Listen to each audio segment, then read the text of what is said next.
Bueno, buenos días a nuestros hermanos en la iglesia Betsaida. Es un gusto poder pasar tiempo con ustedes enseñando y estudiando la palabra del Señor. Gracias a Dios por estos medios de comunicación que nos permiten tener comunión. Eh, Quiero que vayamos a la palabra de Dios y vamos a Hechos capítulo 16, verso 16. Hechos 16, verso 16. Mm, Los falsos profetas nos prometen muchas cosas, ¿no? Nos prometen riquezas, nos prometen éxito, sanidad, prosperidad en todos los aspectos, pero esto realmente es falso. Eso no nos debe desanimar, sino nos debe animar, porque la palabra de Dios habla de ellos, de esos falsos profetas engañadores, que prometen algo que realmente no es. La palabra de Dios nos muestra con claridad que tendremos problemas, dificultades, aún haciendo la voluntad de Dios. Y vemos en la vida de Pablo que fue guiado por el Espíritu Santo a ir a Europa, junto con todo el equipo misionero. Guiado por el Espíritu Santo le llevó a que tuviera una visión de un hombre macedonio que le decía pasa y ayúdanos. Y vemos que bueno, realmente no fue un hombre el que recibió a Cristo en su primer viaje misionero, sino fue Lidia. Y recordábamos en la enseñanza pasada que esta mujer abrió su corazón. Bueno, más bien abrió su oído y Dios abrió su corazón para que estuviese atenta a lo que Pablo enseñaba y predicaba. Y ella abrió su corazón a la palabra de Dios. Y Dios le salvó en ese momento. Y damos gracias a Dios también que en la enseñanza pasada veíamos que aun siendo esta mujer prominente en sus negocios, trabajando, también apartaba un tiempo para Dios. Muchas veces podemos estar ocupados en muchas eh, diligencias en nuestro trabajo, pero debemos aprender de esta mujer Lidia, que a pesar de que era una mujer influyente económicamente por estas telas que vendía de púrpura, que eran muy costosas, de hecho la usaban muchos sacerdotes, pero esta mujer apartaba su tiempo para la oración, tiempo para escuchar la palabra de Dios. Que podamos ser hombres de buena mayordomía, mujeres de buena mayordomía, que apartan el tiempo para Dios, y esto eh, es para darle gloria a nuestro Dios. Vamos a ir a Hechos 16:16, dice la palabra de Dios. Aconteció que mientras íbamos a la oración, nos salió al encuentro una muchacha que tenía espíritu de adivinación, la cual daba gran ganancia a sus amos adivinando. Esta, siguiendo a Pablo y a nosotros, daba voces diciendo: estos hombres son siervos de Dios Altísimo, quienes os anuncian el evangelio de salvación. Y esto lo hacía por muchos días. Mas desagradando a Pablo, éste se volvió y dijo al espíritu: te mando en el nombre de Jesucristo que salgas de ella. Y salió en aquella misma hora. Pero viendo sus amos que había salido la esperanza de su ganancia, prendieron a Pablo y a Silas y los trajeron al foro ante las autoridades. Y presentándolos a los magistrados dijeron: estos hombres, siendo judíos, alborotan nuestra ciudad y enseñan costumbres que no nos es lícito recibir ni hacer, pues somos romanos. Y se agolpó el pueblo contra ellos, y los magistrados, rasgándole las ropas, ordenaron azotarles con varas. Después de haberles azotado mucho, los echaron en la cárcel, mandando al carcelero que los guardase con seguridad, el cual recibió este mandato, los metió en el calabozo más adentro y les aseguró los pies en el cebo. Oremos. Padre, gracias por este tiempo que nos permites estudiar tu palabra. Permítenos, Señor, que podamos tener un corazón atento, una mente abierta para entender y comprender tu verdad. Digo sabiduría en Cristo Jesús. Amén. El título de este mensaje es Recompensas no esperadas. Muchas veces nosotros pensamos que por hacer la voluntad de Dios todo nos irá a flor de piel, como dicen muchos, o todo será color de rosa. Pero realmente una auténtica iglesia y genuina iglesia cristiana recibirá persecución, recibirá presión, recibirá muchas veces escasez, porque estamos en contra de la corriente, estamos en contra de un mundo que se pierde, el mundo va en decadencia, nosotros vamos en contra de esa corriente. Y nosotros como iglesia debemos entender que debemos estar preparados para lo peor. Estamos viviendo lo mejor, porque aún estando con el Señor vivimos lo mejor, pero debemos estar preparados para lo peor. ¿Amén? Pero la palabra de Dios nos muestra que en medio de esas dificultades, en medio de esos tropiezos, en medio de esa escasez, en medio de esa lucha, de esas dificultades, Dios va a estar ahí sosteniéndonos y dándonos la fuerza para seguir adelante. Narramos que lo que acabamos de leer, que estos hombres, yendo al tiempo de la oración, al tiempo de pasar tiempo con el Señor, y una mujer adivina le salía a su encuentro y decía, estos hombres son siervos del Dios Altísimo. Y ahí puede uno ver que aún este hombre Satanás, bueno, este espíritu Satanás utiliza grandes verdades bíblicas para cumplir sus propios objetivos. Eso lo decía Matthew Henry. ¿Sí? Y esta mujer, aunque decía una verdad, aunque este espíritu decía una verdad, iba con propósitos de desagradar la obra de Dios o desagradar aún los hombres de Dios, ¿sí? Oponerse al Evangelio.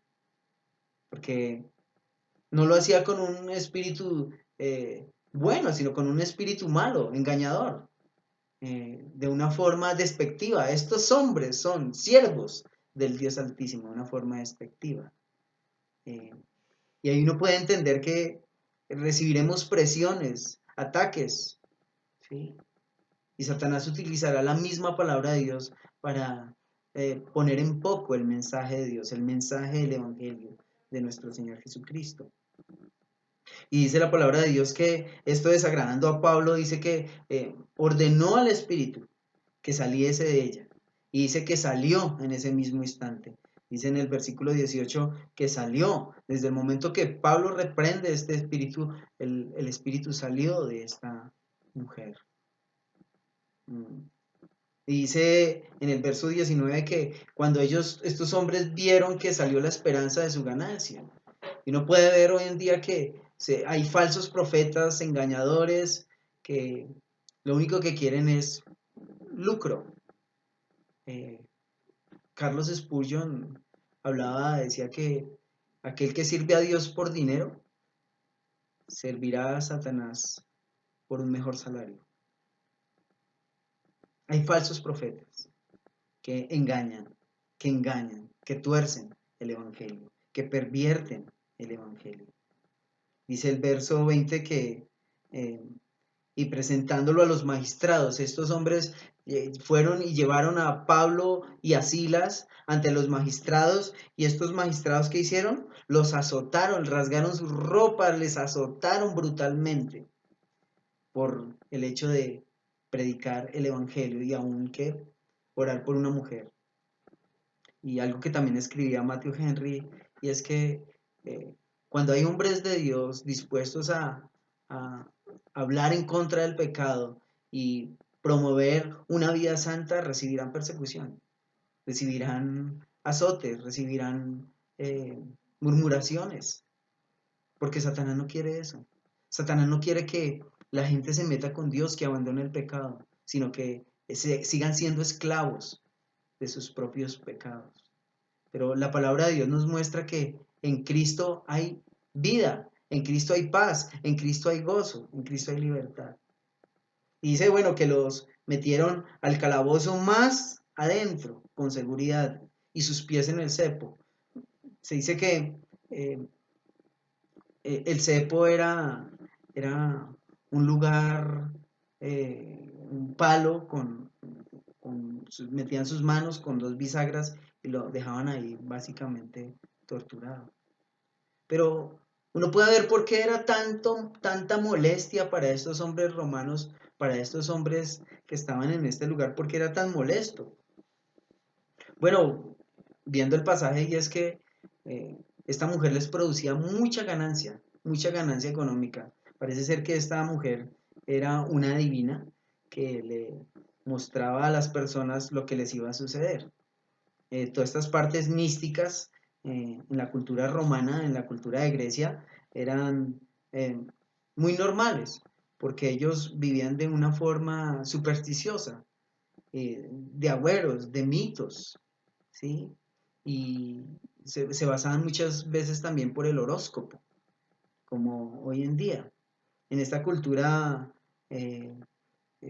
mostraban cómo ir más allá de lo que podemos ver con nuestros ojos y ver más allá de un horizonte desconocido.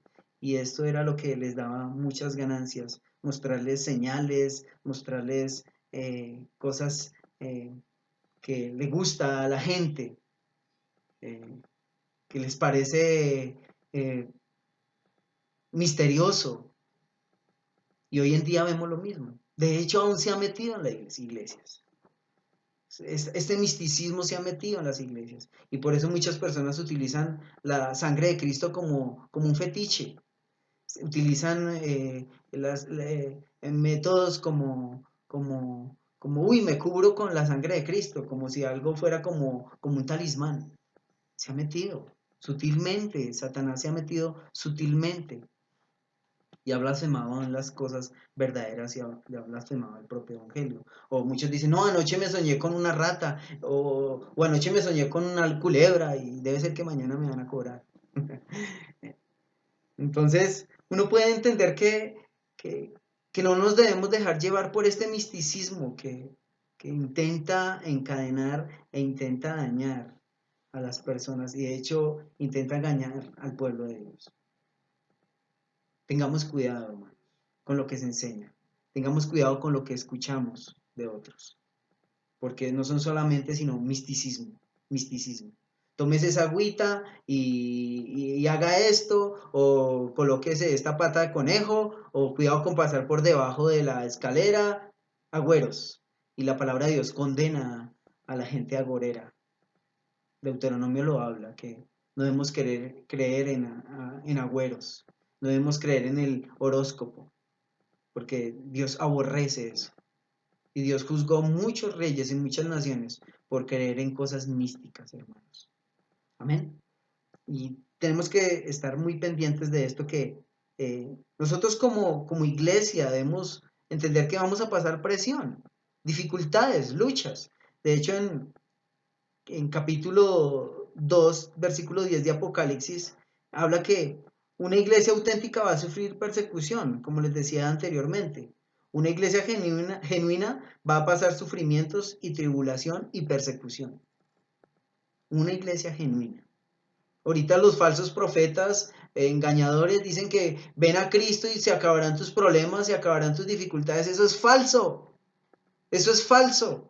Porque la palabra de Dios no muestra eso. De hecho, Pablo dice, es necesario que a través de muchas tribulaciones entremos en el reino de Dios. De hecho, lo que les digo, Apocalipsis capítulo 2, verso 10, dice, no temas en nada lo que vas a padecer. He aquí el diablo echará a algunos de vosotros en la cárcel, para que seáis probados, y tendréis tribulación por 10 días. Sé fiel hasta la muerte, y yo te daré la corona de la vida. Hermanos, sufriremos persecuciones, sufriremos presiones en este mundo. Y algo que debemos recordar siempre, que nosotros no dependemos de personas, circunstancias ni cosas, lo he repetido muchas veces, porque no dependemos de ello, no dependemos de las circunstancias, dependemos de Dios, porque Dios nos compró con su propia sangre.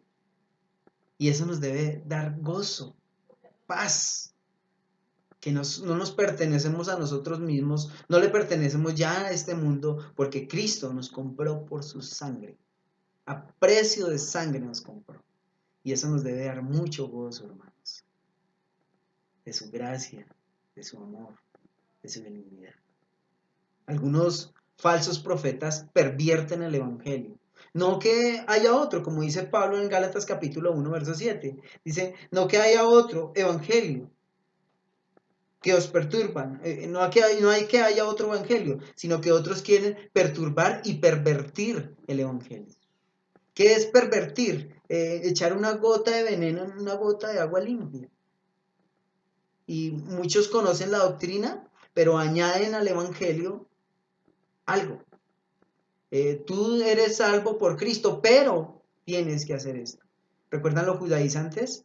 Eh, los judaizantes decían, tú tienes que creer en Cristo, pero tienes que circuncidarte. Tienes que guardar esto, tienes que guardar aquello. Algunos dicen, tienes que creer en Cristo, pero tienes que guardar el sábado. Tienes que creer en Cristo, pero tienes que bautizarte. Aunque es un mandato, esto no es necesario para la salvación. No es necesario para la salvación. La Biblia dice, porque por gracia sois salvos por medio de la fe, y esto no de vosotros, pues es que don de Dios, no por obras, para que nadie se glorie.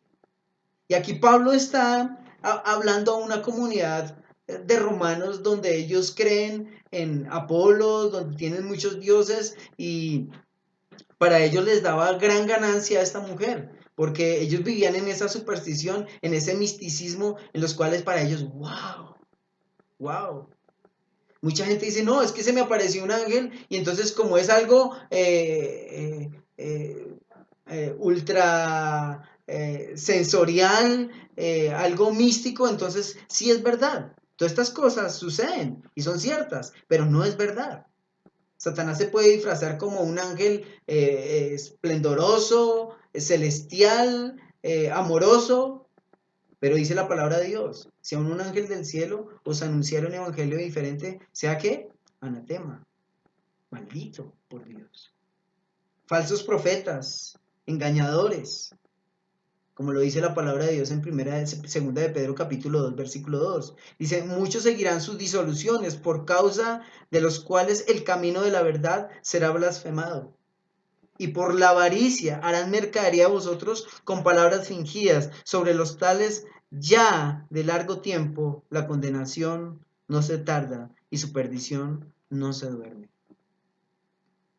Hoy en el trabajo, esta semana, pasábamos un tiempo con los trabajadores y les hablaba sobre las señales antes del fin. Y una de las señales antes del fin es que habrán pestes, hambres, terremotos, se levantará nación contra nación, y el amor de muchos se enfriará. ¿Y qué dice? Y se levantarán falsos profetas, engañadores, falsos cristos. Y debemos entender que la palabra de Dios muestra que se levantarán falsos cristos que engañarán a muchos. A muchos engañarán. Y dice que si fuese posible a uno de los escogidos. Hermanos, Satanás es un artista para el engaño. Debemos estar atentos a la palabra de Dios. La Biblia dice, mi pueblo fue destruido porque le faltó conocimiento. El conocimiento en la palabra de Dios. El conocimiento en la palabra de Dios. Muchos falsos profetas, falsos apóstoles, pseudopastores, no quieren que la iglesia estudie la Biblia, porque cuando estudie la Biblia, la iglesia, ellos van a ser desenmascarados. Pero ellos no quieren. Ellos no quieren. Una vez un predicador dijo, yo los prefiero bruticos, yo los prefiero que no estudien. Pero ¿qué dice la palabra de Dios? Procura con diligencia presentarte a Dios aprobado, como obrero, que no tiene de qué avergonzarse, sino que usa bien la palabra de Dios, que traza bien la palabra de Dios. Y de esa manera usted y yo vamos a ser engañados, porque conocemos la Biblia, porque conocemos la palabra de Dios. Y esto debe darnos a nosotros amor y pasión por estudiar la palabra de Dios. Dice acá la palabra de Dios que por la avaricia harán mercadería de vosotros. Muchos de estos falsos profetas están interesados en su economía. Ahorita yo me ponía a pensar en este momento de, de estar en casa, y estoy ahorita yo en casa con mi familia, y, da gozo pasar tiempo con la familia. Y bueno, alegría porque de alguna manera podemos salir a trabajar. En el lado donde yo estoy trabajando es una parte de una finca lejana donde uno puede trabajar, donde uno puede hacer sus trabajos. Y en este caso estoy haciendo una casa en madera. Soy carpintero y puedo compartir a los otros trabajadores del precioso evangelio. Y paso tiempo con mi familia. Pero hay algo que nosotros podemos ver a través de la palabra de Dios, que estos hombres aman más el dinero, son codiciosos, amadores de su codicia, amadores del dinero. Y dice que otros seguirán sus disoluciones, codiciosos siguiendo a codiciosos. Y por eso cuando escuchan una prédica como esta de tribulación, ellos la pagan, porque no quieren escuchar esto. Ellos quieren solamente prosperidad, gozo y felicidad, pero la Biblia no enseña eso. Satanás lo enseña, pero la Biblia no lo enseña. La Biblia no enseña esto. Dice eh, en el versículo, eh, a continuación, veíamos que estos hombres estaban ahí enseñando la palabra de Dios, bueno, estudiando la palabra de Dios, perdón, enseñándole a ellos que ellos no se movían por las circunstancias, aunque fueron azotados, no hablaron en contra de ellos. Usted no ve que ellos hayan hablado o tratado de defenderse, no, no. Ellos esperaron ese tiempo, sabían de antemano que por el hecho de servir al Señor iban a sufrir persecución, luchas, dificultades. Una de las cosas que Pablo, cuando recibió a Cristo en el capítulo 9 de Hechos, y cuando Ananías le dice, Señor, pero este hombre ha hecho muchos males a tu pueblo. ¿Y qué le contesta el Señor? Ve y ora por él, porque le mostraré a él cuánto le es necesario padecer por mi nombre. ¿Cuánto has padecido tú por el Señor? Y esto nos debe llevar a pensar. Pablo llevaba las cicatrices del Señor Jesucristo, porque fue azotado, estuvo en ayunos, en naufragios, muchas veces, dice la palabra de Dios, y lleva las marcas de nuestro Señor Jesucristo. Muchas veces ni siquiera hablamos a otros porque de pronto nos rechacen, o porque nos digan aleluya, o porque nos digan que somos diferentes a otros, o pensamos diferentes. No, debemos mostrar a nuestro Salvador, debemos hablar de Él, no debemos avergonzarnos, debemos mostrar que alguien diferente a este mundo nos transformó, y ese es Cristo Jesús. Amén. Y yo quiero en esta tarde o en esta mañana hablarles a ustedes 3 principios, cómo soportar las presiones de la vida. ¿Cómo soporta usted las presiones de la vida? ¿Cómo soporta usted las dificultades de la vida? ¿Cómo usted ve las dificultades? ¿Usted ve algo como para quejarse, para amargarse, para echarle la culpa a otros, para mostrarle a otros que usted es un pobrecito y que otros tengan conmiseración de usted? ¿Cómo ve usted las dificultades? ¿Cómo usted ve los problemas y las luchas? Pues yo quiero mostrarle a través de la palabra de Dios que esto es una oportunidad para glorificar a Dios. Esto es una oportunidad, cómo honrar a Dios. Y usted dice, bueno, pero ¿cómo honro a Dios? Bueno, podemos honrar a Dios de muchas maneras. Y bueno, la palabra de Dios muestra que es a través de nuestro servicio, a través de nuestra confesión de fe, mostrándole a otros que nuestro Salvador vive, nuestra ayuda financiera a un ministerio, a un misionero en otro país. Esto es una manera de honrar y glorificar a Dios. Pero ¿cómo honra a Dios a través de los problemas? ¿Cómo lo honra usted? ¿Cómo honramos a Dios? A través de las dificultades.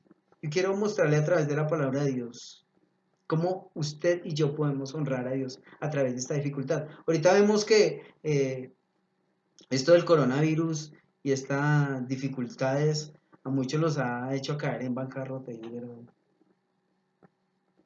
Y no solamente en bancarrota, sino bancarrota espiritual, porque dependían de sus cosas, de sus situaciones, de personas y no de Dios. Que este tiempo de escasez o dificultad nos debe llevar a reflexionar y a depender de Dios. Primero, niéguese a sí mismo.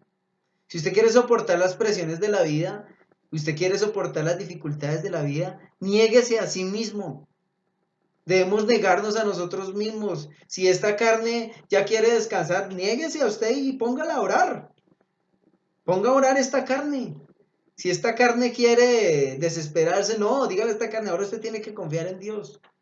Dice la palabra de Dios que Jesucristo estaba en el monte Getsemaní y le decía, Padre, si es posible de ti, aparta de mí esta copa, pero que no se haga mi voluntad, sino la tuya. Se sometió a la voluntad del Padre.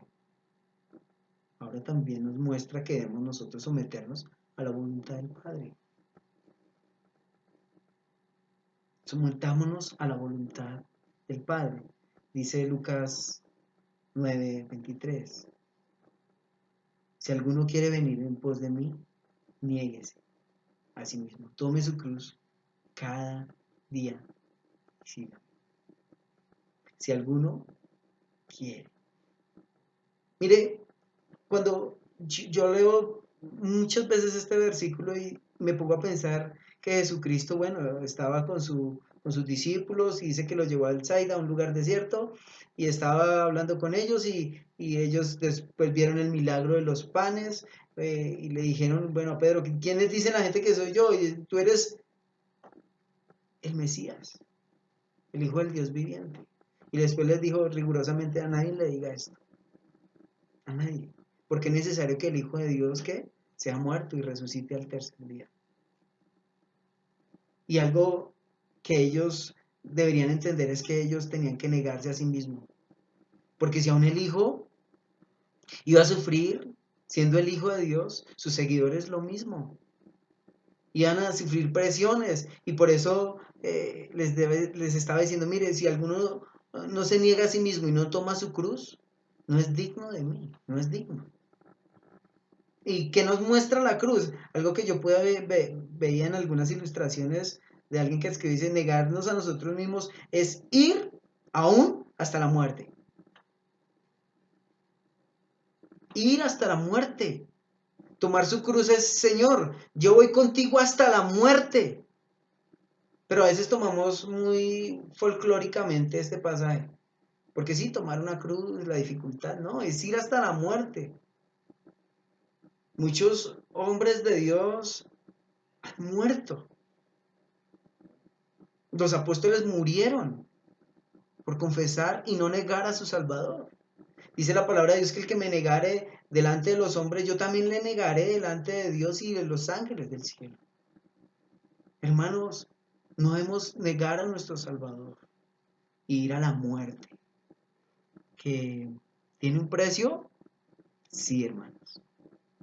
¿Cuesta? Sí. Hermanos, pero vale la pena. Vale la pena seguir a nuestro Salvador. Nosotros cuando entendimos que Él nos salvó, ¿recuerdan su momento cuando entendieron el perdón de Dios sobre sus vidas?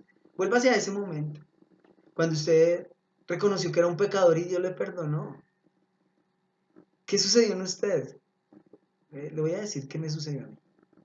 Sobre mi vida un enorme gozo. Gozo.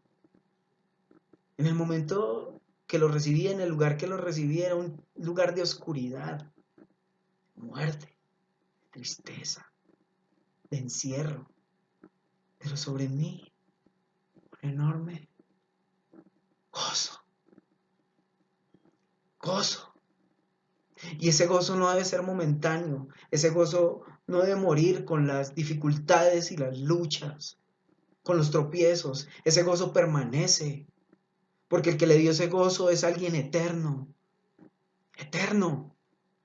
Y eso nos debe identificar como cristianos, que nos negamos a este mundo, que nos negamos a nosotros mismos y seguimos a un Dios vivo, a un Dios que permanece para siempre. Por eso, iglesia, niégate, neguémonos a nosotros mismos cada día, no solamente el día que rendimos nuestra vida, sino todos los días, cada día, tomando esa cruz y aún ir hasta la muerte por nuestro Salvador. Alguna vez un predicador le dijo a su ministerio, a su equipo misionero. Dijo, si tienes que morir y dejar la sangre en la arena por el Evangelio, que tu sangre grite Evangelio, que tu sangre grite Evangelio, que cada uno de nosotros pueda sentir esa llama y pasión por Dios. Estoy hablando a algunos compañeros en el día de hoy y rindieron su vida al Salvador. Inclinaron sus rostros y entregaron su vida a Cristo antes de comenzar a la hora. Porque en sus corazones hay presión, hay tristeza. Algunos de ellos dependen de algo muy poco como un arriendo, pero no les pagan y tienen que depender totalmente ahora de Dios. Y eso nos debe dar gozo. Que mucha gente en esta presión y en esta dificultad, ¿sabe qué? Han dejado de mirar la tierra, han dejado de mirar sus posesiones, han dejado de mirar sus propios intereses y han levantado sus ojos al Dios eterno. Y eso debe darnos gozo. Gozo, hermano. Segundo, recuerda que cuando estás pasando una opresión, dejas huella. Recuerda que puedes dejar una huella. Algo que nos debe llevar a nosotros a pensar es que Pablo en su carta a los Gálatas capítulo 6, verso 17, dice, nadie me cause molestias, porque yo traigo en mi cuerpo las marcas del Señor Jesús. Ay, hermano, Pablo decía, ¿sabe qué? No me causen molestias, no me molesten, porque miren las marcas de mi Salvador en mí. Tengo las marcas de mi Señor. ¿Qué marcas tienes, hermanos? ¿Qué marcas tenemos los dos? Alguien en el seminario una vez me decía, un ministro me enseñaba, decía, no te pierdas la oportunidad de vivir una vida emocionante con tu Señor. Porque si dejamos de vivir una vida emocionante con Dios, será una vida fría y tibia, seca, y llegará cada momento que se seque y que cada vez se vaya secando más. Dicen que cuando una agua se estanca, se pudre. Se pudre, no solamente se seca, sino se pudre. La que queda se pudre. Que nuestra vida sea como un río, cada vez fluyendo. Amén. Que tu amor por tu Señor sea enorme. Dice Primera de Pedro, capítulo 2, verso 21. También Cristo padeció por nosotros, dejándonos ejemplo para que sigamos sus pisadas. El amor hacia el Señor nos debe llevar a tener pasión por sus sufrimientos, por nuestros sufrimientos hacia Él. Y Pablo lo vivía. Pablo le daba, dice, porque el amor de Cristo me constriñe, me mueve.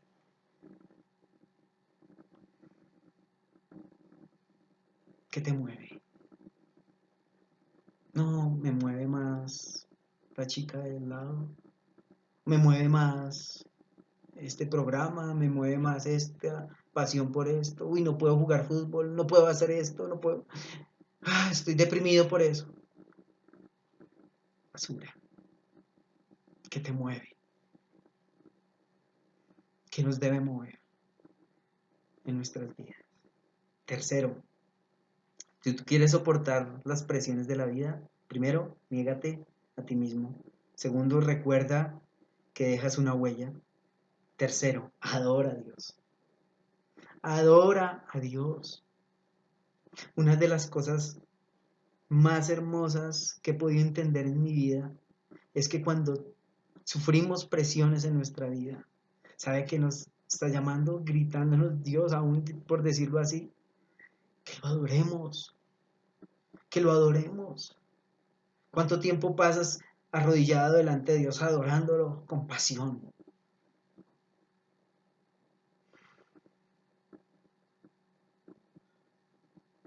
Con pasión.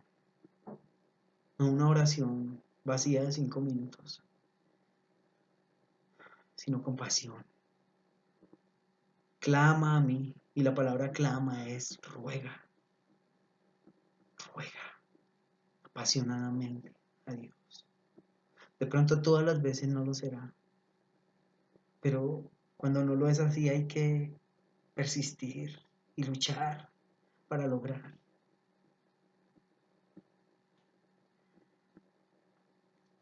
El deseo de Dios es que nosotros le glorifiquemos, le exaltemos, que en nuestro corazón avive ese deseo apasionado por Dios.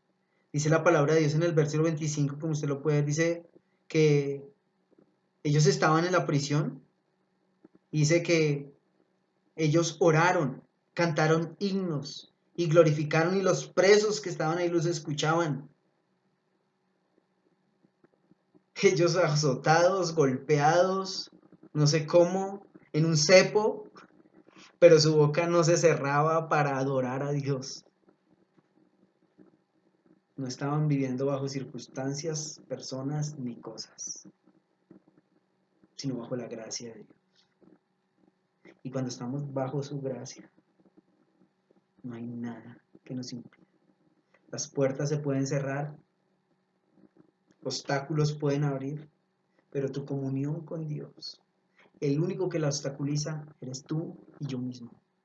Eres tú mismo el que obstaculiza y cierra esa puerta. No sé si estás lejos de Jerusalén. No sé si a lo lejos ves el tabernáculo de Dios. No sé si de pronto te vas acercando y ves la fuente, pero Dios no quiere que te quedes en el atrio, sino Dios quiere que entres. No, Dios no quiere que te quedes en el lugar santo. Dios quiere que entres al lugar santísimo, porque el velo se rasgó de arriba hacia abajo, para que entremos confiadamente al trono de la gracia, para hallar misericordia y oportuno socorro. Y yo veo la oración así. No te quedes en el atrio, entra al lugar santo. Dios desea apasionadamente que nos entremos ahí en ese lugar y adoremos a Dios. Sin ningún obstáculo. Cierra la puerta a presiones en la vida, cierra la puerta a obstáculos, cierra la puerta a distracciones y entra en la presencia de Dios. No hay lugar más precioso que hay. Yo te invito a que tú entres y disfrutes las delicias a su diestra. Amén. ¿Por qué no lo haces ahora?